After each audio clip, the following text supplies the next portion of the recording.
आप दोनों आ गए। देखिए कुंवर शक्ति, हमने आपके कक्ष की सारी साज सज्जा आपकी देख रेख में बदल डाली। अच्छी लग रही है ना? अब आपको यहाँ पे बहुत अच्छा लगेगा और आपका मस्तिष्क भी ठंडा रहेगा। और देखिएगा, आपके और आपके दाजीराज के बीच बहुत मधुर संबंध पनपेगा।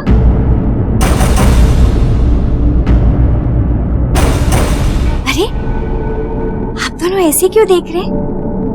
इतने चुप क्यों हैं? बताइए। कुंवर प्रताप, बोलिए क्या बात है? हम यह महल छोड़कर जा रहे हैं मारे। अब हम यहाँ नहीं रहेंगे। आप यहाँ नहीं रहेंगे? महल छोड़ के चले जाएंगे? कुंवर प्रताप, आप चुप क्यों हैं?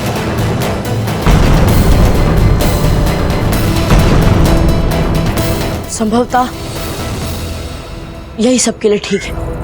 माँ, आप ही आए थे ना हमारे कक्ष में बोलने। मंजली माता, हम कुंवर शक्ति को कुछ नहीं होने देंगे। फिर कैसे आपको ये बात ठीक लगी?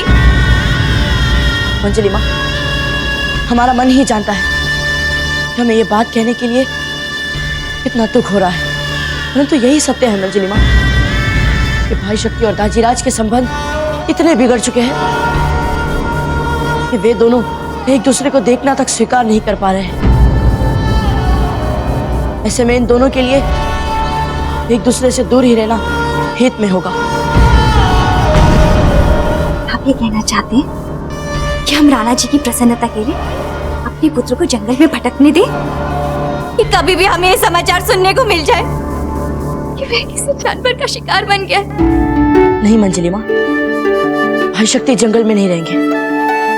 वे रावत जी के यहाँ रहेंगे और रावत जी ने भी इन्हें अपने पुत्र की तरह अपने साथ रखने के लिए तैयार है। और दाजीराज ने भी ये निर्णय स्वीकार कर लिया है। दाजीराज को होगी ये व्यवस्था स्वीकार, पर हमें नहीं है। बस भाई शक्ति, बहुत बोल चुके अब आप। बार बार आप सबके सामने यही सिद्ध करना चाहते हैं ना कि आपको दाजीराज की कोई चिंता नहीं। फिर बताइए हमें क्यों मारा आपने भानु सिंह जी को? जब वे दाजीराज के विरुद्ध बुरा भला ही कह रहे थे, फिर क्यों किया आपने उनकी हत्या? परंतु ये सत्य नहीं है भाई शक्ति। आपको दाजीराज के गौरव और उनकी प्रतिष्ठा का उतना ही सम्मान है जितना हमें है। पर हम कहीं भी जाकर रहे, जंगल में रहे, ये गांव में, इससे उन्हें क्या अंतर पड़ता है? अंतर पड़ता है भाई शक्ति। यदि आप यूं ही महल छोड़कर जंगलों में रहेंगे तो फिर लोग दाजीराज के बारे में बातें बनाएंगे कि देखो राणा उदय सिंह ने अपने पुत्र के साथ कैसा दुर्व्यवहार कर दिया। और जब उन्हें हमारी चिंता नहीं है तो हम क्यों करें उनकी चिंता? चिंता करनी पड़ेगी आपको भाई शक्ति। अब सत्य का सामना कर लीजिए, और सत्य ये है कि आप भी अभी मृत्यु दंड से बचकर आए। क्षमा में मिला जीवन पुनः अपने हट से बिगाड़िए मत भाई शक्ति। भाग्य भी बार बार अवसर नहीं देता। रावत जी कोई अपरिचित नहीं है भाई शक्ति। वे भी हमारे लिए अपने परिवार जैसे ही हैं। आप उनके साथ पूरे सुख सुविधा के साथ रहेंगे। इसे यूं लीजिए भाई शक्ति, नया जीवन, नया वातावरण, नया आरंभ। कुंवर शक्ति, हम आपके साथ क्यों नहीं चल सकते? हम आपके बिना कैसे रहेंगे? नहीं माँ साहब, आपका स्थान यहाँ मेवाड़ के राजमहल में है। आप रानी है राणा उदय सिंह की। जब तक हम अपने पैरों पर खड़े नहीं हो जाते, कुछ बन नहीं पाते, आप सम्मान के साथ यही रहिए।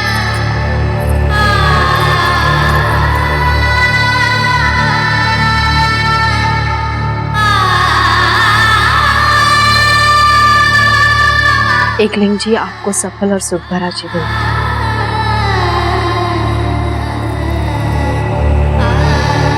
जब हम आपको बहुत याद करेंगे कुंवर शक्ति।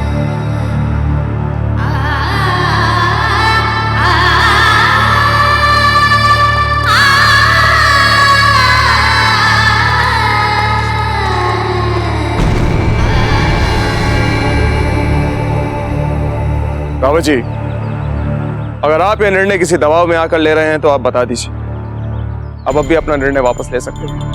और वैसे भी हम ये बात किसी औपचारिकता से नहीं कह रहे, मन से। नाना जी, आप ये कैसी बातें कर रहे हैं? संतान भी भला पिता के लिए कभी दबाव हो सकती है। पता नहीं ना बच्चे। राणा जी, कुंवर शक्ति का हम अपने पुत्र की तरह ध्यान रखेंगे। आपसे सच कहें तो हमारे इस एकाकी जीवन में कुंवर शक्ति एक ठंडी बयार बनकर आए। राणा जी, हम धन्यवाद देकर आपका मान नहीं घटाना चाहते, किंतु आपको हम पर भरोसा तो है।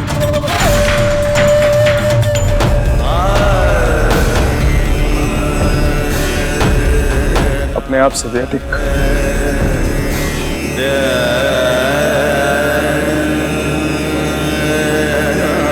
अपना ध्यान रखिएगा राम जी। हम अपनी रानी माँ को आपके पास हमारी धरोहर समझकर छोड़ जा रहे हैं। उनका ध्यान रखिएगा।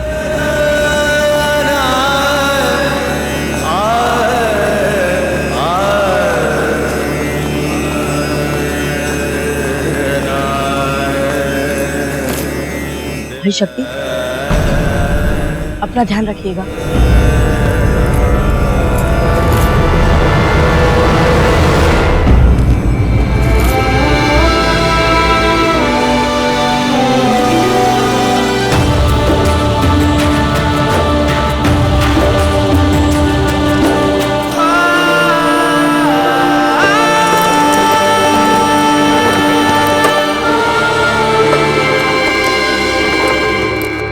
सज्जाबाई जी,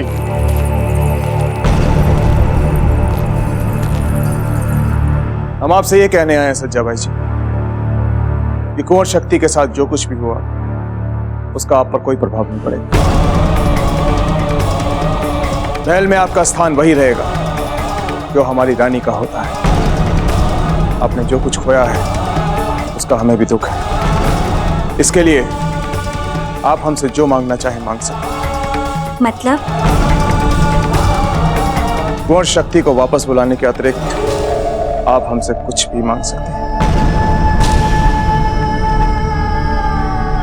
कुंवर प्रताप,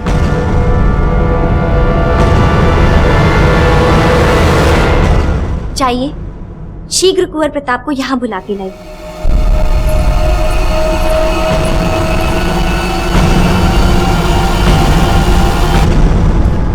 रानी खमा। राणा जी, हम जानना चाहते हैं कि कुंवर प्रताप को उत्तराधिकारी और मेवाड़ का भावी राजा घोषित करने में इतना विलंब क्यों हो रहा है? जीजा, अभी इस विषय पे बात करने का क्या फायदा? नहीं बहना, इस विषय को उठाने का हमें यही उपयुक्त समय लग रहा है। हमें सदा से पता है कि कुंवर प्रताप महान है, पर आज जैसे इन्होंने हमारे पुत्र का जीवन बचाया, जबकि हमारे कुंवर शक्ति ने तो इनके साथ लगातार दुर्व्यवहार किया, फिर भी इन्होंने भला किया। इससे ये पता चलता है कि कितना बड़ा है इनका मन। ऐसा ही तो राजा चाहिए ना हमें, और ऐसा ही तो राजा चाहती है मेवाड़ की प्रजा। परंतु मंजली माँ, हमने क्या किया है? सब कुछ तो रावत जी ने किया है। आपने मेवाड़ राज्य की सीमा तक रात को अकेले घोड़े पे जाकर सूर्योदय से पहले रावत जी को लाने का वो काम किया है जो कोई सोच भी नहीं सकता था। राणा जी, अगर आज आप अपने वचन से हमारी इच्छा की पूर्ति करना चाहते हैं तो अविलंब कुंवर प्रताप को मेवाड़ का भावी राजा बनाने का उत्सव धूमधाम से आयोजित किया जाए। हमारी यही इच्छा है। समस्या उत्तराधिकारी घोषित करने की नहीं, परंतु हमारे राजपुरोहित जी को निकट भविष्य में कोई शुभ मुहूर्त नहीं मिल पा रहा। हाँ जीजा, और ऐसा शुभ काम तो सही मुहूर्त नहीं किया जाता है ना। हम तो बस एक बात जानते हैं, सूरज प्रतिदिन मुहूर्त देखकर नहीं अपने समय पे निकलता है, और जब भी निकलता है अंधेरा मिटता है, उजाला होता है। कुंवर प्रताप जैसी महान संतान के राज्याभिषेक की मुहूर्त की क्या आवश्यकता? जिस क्षण इनका उत्तराभिषेक होगा वही क्षण शुभ मुहूर्त बन जाएगा। बहुत ही अच्छी बात कही है आपने सज्जा भाई जी, और वो भी तब जब आपका मन पुत्र बिछोह में डूबा है। ये तो वही उदाहरण हो गया कि तपतपाती धूप में आप अपनी तपन को भूलकर दूसरे की छांव में अपना सुख ढूंढे।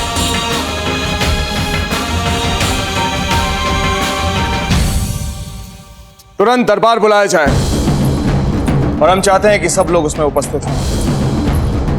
चलिए कुंवर प्रताप।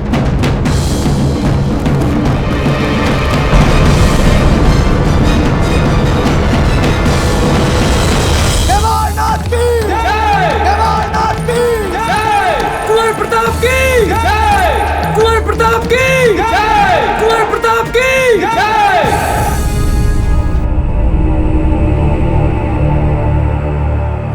हुकुम, दिल्ली से एक बहुत महत्वपूर्ण संदेश आया। प्रधान जी, इससे पहले कि आप हमें संदेशा सुनाएं, हम आप सबसे एक महत्वपूर्ण बात करना चाहते हैं। हम जानते हैं कि जिस तरह कुंवर शक्ति मेवाड़ छोड़कर गए हैं, आप सबको उसका बहुत दुख है। तो विश्वास कीजिए, हमारे लिए भी यह निर्णय लेना कोई सरल बात नहीं, परंतु बीती बातों को छोड़कर हमें मेवाड़ के उज्जवल भविष्य के बारे में सोचना है। दुर्भाग्य से हमारे राजपुरोहित जी को कुंवर प्रताप के राज्याभिषेक के लिए निकट भविष्य में कोई भी शुभ मुहूर्त नहीं मिला।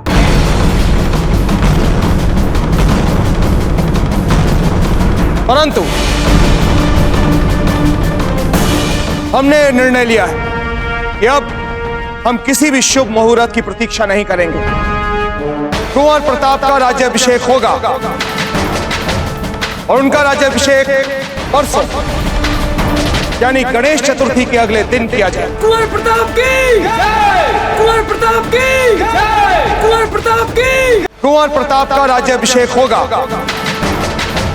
और उनका राज्याभिषेक परसों यानी गणेश चतुर्थी के अगले दिन किया जाए। गणेश चतुर्थी के बाद वाले दिन दाजीराज? क्यों कुंवर प्रताप, आपको इससे कोई आपत्ति है? जी नहीं।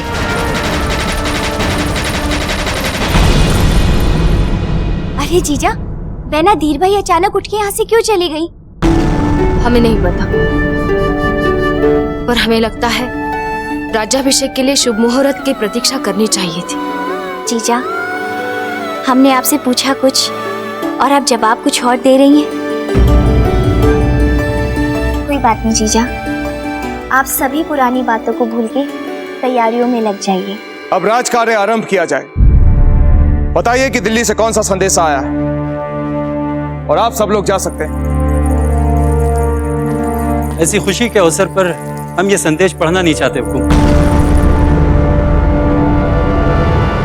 प्रधान जी, वीर योद्धा के लिए अच्छा समाचार और बुरा समाचार दो पत्नियों की तरह होता है, किसे छोड़े और किसे चुने। वीरों को तो दोनों का सामना हंसते हंसते करना पड़ता है। आप संदेशा सुनाइए। संदेश आया है कि मुगल दिल्ली तक पहुंच चुके हैं। हुमायूं की विशाल सेना के सामने शमशेर खान की स्थिति दयनीय है। ये तो बहुत ही एक अच्छा संदेश हुआ ना हुक्म।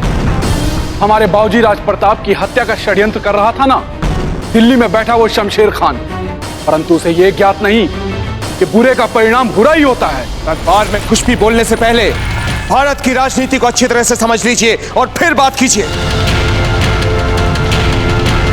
जब तक शमशेर खान दिल्ली पर राज कर रहा था, मेवाड़ के लिए बुरा था, परंतु अब मुगल दिल्ली पर राज करेंगे और ये सारे राजपुताने के लिए संकट का संकेत है।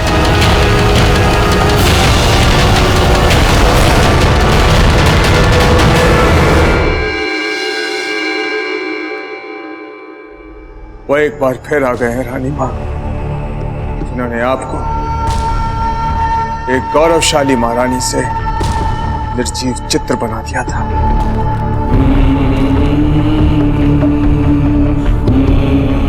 परंतु दाजीराज, हमने तो सुना था कि दादी रानी ने जौहर किया था।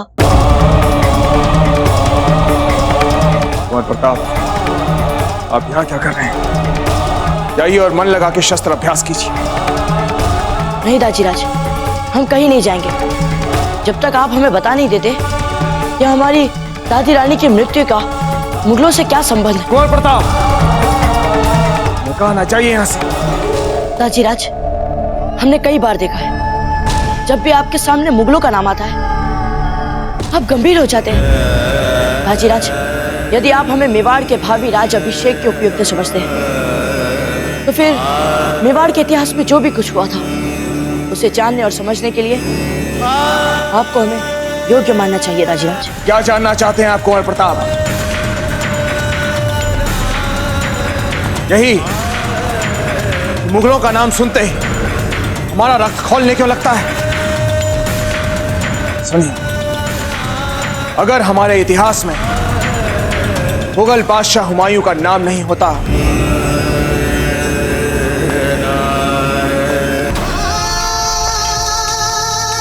तो आज हमारी रानी मां जीवित होती।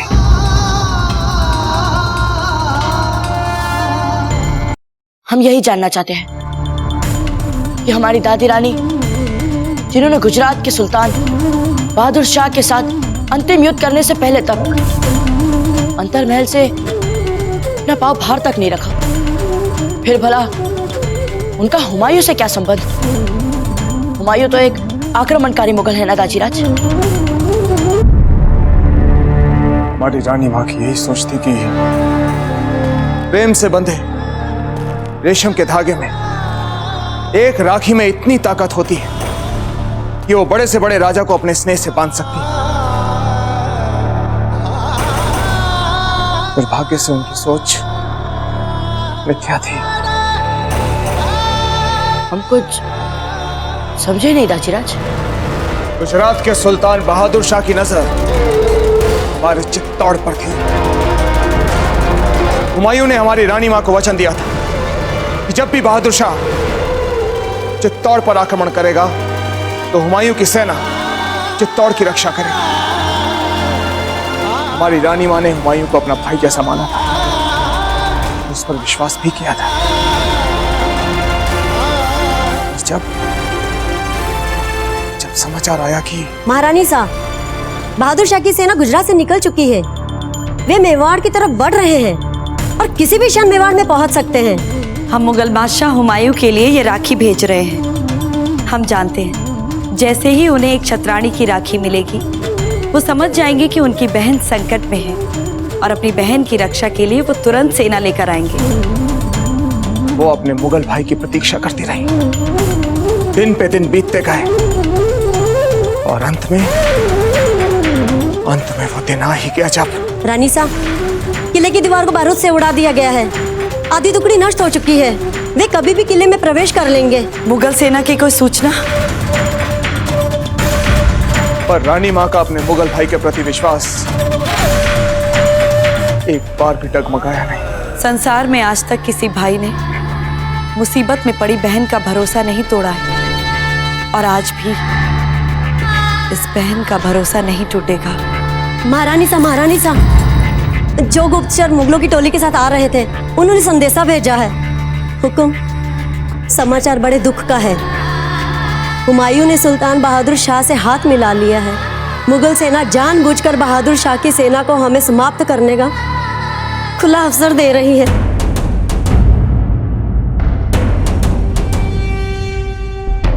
हुमायूं से धोखा खाने के बाद हमारी रानी मां के पास कोई विकल्प नहीं बचा था। आज हम सभी राजपूत छतरानियों के लिए शत्रुओं के हाथों अपने आत्म गौरव को बचाने के लिए हंसते हंसते अपने प्राण देने का समय आ गया है। इसलिए हुमायूं और मुगल तो सदा शत्रु ही रहेंगे